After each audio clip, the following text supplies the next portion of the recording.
Good morning to all. In previous period I have taught you about natural disasters as earthquakes, floods, cyclones and droughts. And today I will explain you about tsunami. So you have to open page number 120. In page number 120 you can see tsunami. Tsunami are giant waves caused by earthquakes, volcanic eruption, or landslides that occur on the ocean floor. The warm tsunami means harbor waves in Japanese. Tsunami क्या है? ये इतनी भयंकर waves होती हैं और किसके कारण होती हैं? अर्थक्वेक के कारण होती हैं। और वॉल्केनिक एरप्शन जो ज्वालामुखी फटते हैं या फिर लैंडस्लाइड्स होती हैं जो भूस्खलन ज़मीन का क्रैक हो जाना, इसके कारण क्या होती है? ये सुनामी आती हैं। और कहाँ पर आती हैं? ओशियन फ्लोर, जो हमारे ओशियन होते हैं उन पर आती हैं, उनके फ्लोर पर। The word tsunami means harbour waves in Japanese. Japan में क्या बोलते हैं? हार्बर वेव्स, इसलिए जापानी नाम है tsunami. In the deep ocean these waves are not big and cause no damage. Deep ocean जो होती हैं बहुत गहरे समुद्र में, ये वेव्स जो होती हैं बहुत बड़ी नहीं होती हैं और उतना डैमेज नहीं करती हैं। As they approach the shallow water off the coast the waves become bigger and more dangerous. और यदि जो उथले पानी में जो आती हैं, ये जो सैलो वाटर में आती हैं, ये क्या करती हैं? बहुत बड़ी वेव्स होती हैं और बहुत ज़्यादा डेंजरस होती हैं। Tsunamis can cause tremendous damage when they reach land. जब वो ज़मीन में पहुंचती हैं तो ज़बरदस्त डैमेज करती हैं, भयंकर बर्बादी करती हैं। And the effect of tsunami, tsunami के इफेक्ट क्या हैं आप देखेंगे। सुनामी के effect, tsunami can cause loss of human and animal life and damage property. ये भी क्या करती हैं? लॉस किसका किसका करती हैं? इंसान का, ह्यूमन का, एनिमल लाइफ, जानवरों का नुकसान, जानवर बह जाते हैं, इसमें इंसान तो बहते ही हैं, साथ में प्रॉपर्टी भी डैमेज हो जाती है और सब बर्बाद हो जाता है। It also contaminates land and water. The water becomes salty and unfit to drink while the soil is destroyed by the sea water. समुद्र का पानी वैसे भी साल्टी होता है, खारा होता है, सभी को मालूम है। इससे क्या होती हैं? ज़मीन भी नष्ट हो जाती हैं और खेती के लायक नहीं होती हैं और पानी पीने की भी लाले पड़ जाते हैं, पानी पीने के लिए भी मुसीबत पैदा हो जाती है। After the tsunami retreats the dirty water left behind can cause diseases and epidemics. और जब भी सुनामी चली जाती है और या उसके बाद जब उसका ट्रीटमेंट हो जाता है, मीन्स उसकी साफ़ सफाई करने की कोशिश की जाती है, जो गंदा पानी वहाँ पर जमा रहता है, उससे क्या होता है?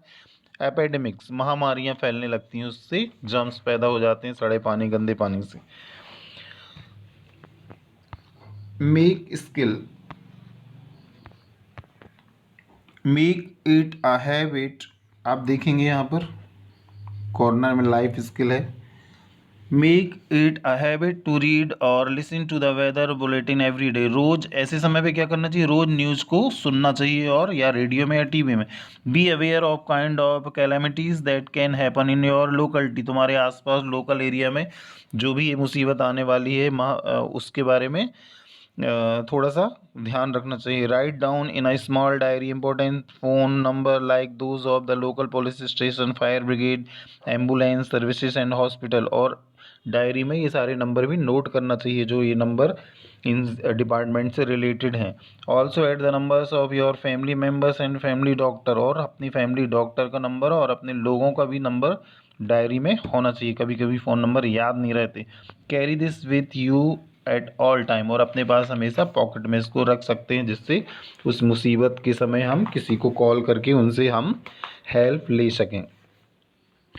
After the tsunami retreats the dirty water left behind can cause disease and epidemics. आपको बता दिया गया है कि जो पानी बसता है उससे क्या होता है? एपिडेमिक बहुत बढ़ती हैं, बीमारियां बढ़ती हैं। तो इसलिए हमको ध्यान रखना है, ये सारे नंबर हमको हमारे पास होना चाहिए जब हम इस मुसीबत के आसपास हैं। तो higher order thinking skills, why are natural disaster often followed by epidemics. ये क्वेश्चन है, ये अपन बाद में एक्सप्लेन करेंगे, अभी हम प्रिकॉशंस के बारे में पढ़ेंगे।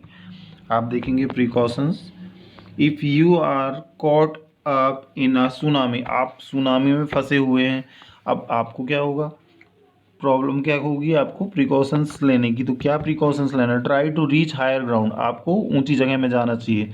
Try to learn the warning signs of a tsunami such as the sudden retreats of a sea following an earthquake, आपको जो भी वार्निंग मिल रही है, साइंस मिल रहे हैं, साइन मीन्स आपको ऐसी वो मिल रहे हैं, संकेत मिल रहे हैं सुनामी के, तो आप इन सब चीज़ों को ध्यान रखेंगे। Never return to the affected area, लौटना नहीं है कि आप वहाँ जाके फिर से देखने जा रहे हैं। Never return to the affected area until declared safe by the authorities, government इन सब चीज़ों का अनाउंसमेंट करती है रेडियो, टीवी और अदर उससे सोर्सेज के द्वारा, तो आपको ध्यान देना है, सुनना है, जब तक कि पूरा कंफर्म ना हो जाए कि वहाँ पर नॉर्मल स्थिति है, तब तक हमको वहाँ पर लौटना नहीं है।